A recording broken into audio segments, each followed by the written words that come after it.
How did I find out I had preeclampsia? Well, it was around June of 2017. I was about 7 months pregnant, and I woke up one night with really sharp pains in my chest. And I could feel it in my chest, I could feel it in my back. I couldn't breathe. It was hard to move.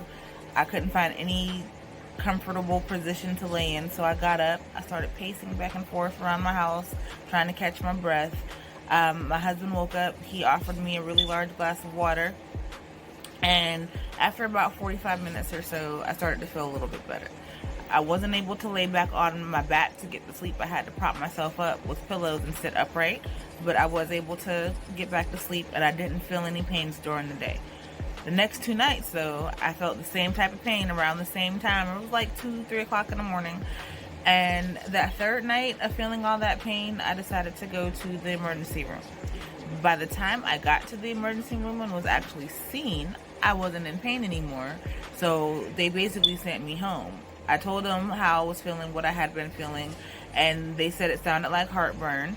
And I told them that's what I thought it was, because I Googled my symptoms and everything. They did tell me that my blood pressure was a little high, but that I should just relax and try to stay stress-free and drink more water, and if anything reoccurs, to contact my doctor.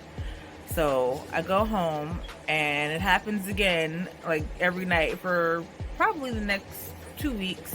But because I knew I had a doctor's appointment scheduled, and I kind of just figured there has to be something that I'm eating wrong, or maybe not to eat. I stopped eating pizza for 2 weeks. I stopped eating red sauces, everything that the Google told me that you should do if you have heartburn. So I get to my doctor's appointment, and while they're checking my vitals, they are a little concerned. And they tell me that my blood pressure is dangerously high, and that it is likely due to me having preeclampsia, which is something they can't explain to me what it is or how it happens, just that it's something that happens sometimes during the pregnancy of larger women.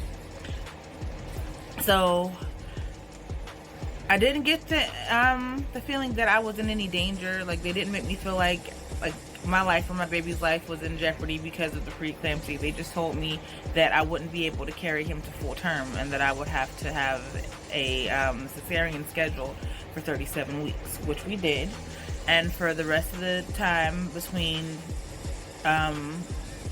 July and my 37-week date, which was August 10th, I kind of just floated through. Like, I drank water, I stayed on bed rest, I ate a little bit healthier.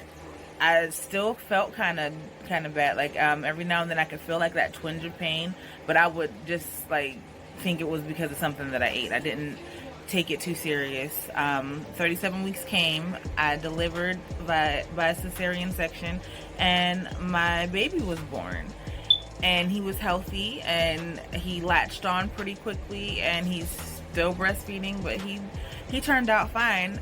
I ended up with gallstones, so I had to have my gallbladder removed about 2 months after my cesarean surgery, and they said that was kind of a side effect.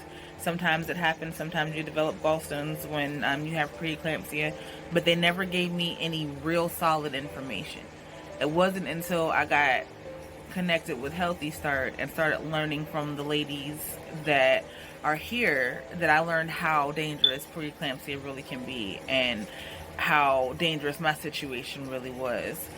So the best advice that I can give is to listen to your body, listen to your intuition. When you feel like there's something wrong, like, definitely don't ignore it. And if the doctors are kind of trying to tell you that it's okay or it's nothing to be concerned about, if you feel concerned, don't let them try to tell you that there's no reason to be concerned. Because what I know now about my health and about my blood pressure and about my lifestyle prior to finding out is that it could be prevented simply by paying attention to your dietary habits. But ask questions if you don't know, and listen to the information that's available out there. It could save your life.